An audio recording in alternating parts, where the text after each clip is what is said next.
Hi everyone, I am Divin V. I am here to talk about my research work titled Elevation Diversity Pattern of Raptors in the Southern Western Ghats using the citizen science dataset. We all know biodiversity is unequally distributed across the globe, as shown in this map, available in biodiversitymapping.org. This is a map of bird richness across the globe. And if you closely look at this map, you can see near to the equator, the species richness is high, and towards the pole, the species richness is less. This is already recognized biodiversity pattern known as latitudinal diversity gradient, which simply means from lower latitude to higher latitude, the species richness is reduced. And similarly, there is another pattern known as elevation diversity gradient, which means from lower altitude to higher altitude, the species richness changes. This change can vary from mountain to mountain and between taxonomic groups. So it is important to understand the elevation diversity gradient of a mountain. In this aspect, Western Ghats is less studied, and we know Western Ghats is rich with flora and fauna and high in endemism, so it is one of the hottest hotspots of the biological diversity. Similarly, raptors are the group of birds. They are less studied in this aspect as well as generally less known. So my objective is to identify the pattern of raptor richness across elevation bands in Western Ghats. For meeting my objective, I used Kerala as my study site because of these listed reasons. Kerala is the best representative of the Western Ghats. Further, eBird basic dataset released in April 2024 used as a dataset. First, we removed the incomplete checklist from the data. Then we selected specific checklists based on some parameters that set on these four variables. And then we mapped the elevation to the data. Then we subset the data for raptors. That data we used for analysis and inferences.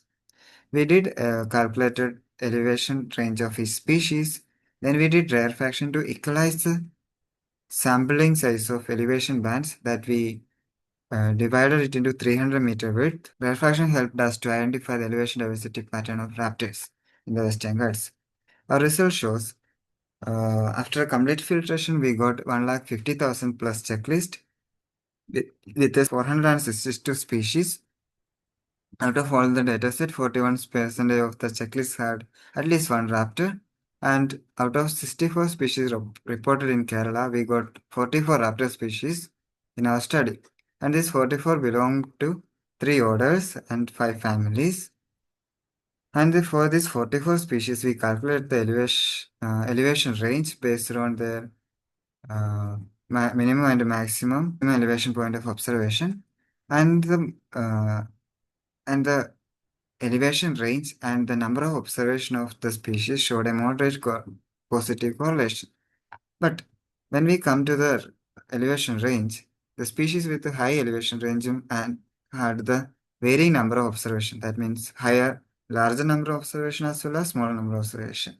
Similarly, the species with a small elevation range also showed the similar observation, and the species with the medium elevation range also showed similar observation. So the number of observation of the species in the data can be due to the commonness of the species in the region.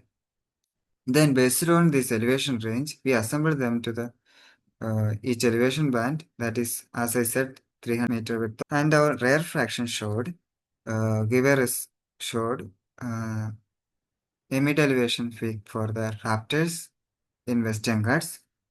That results came with a sampling of 60 checklist and 100 repetition each in each band, and we got a high species richness at the elevation band 900 to 1200 meter, and similar filtration and this elevation range calculation and refraction we done for the non-raptors as well.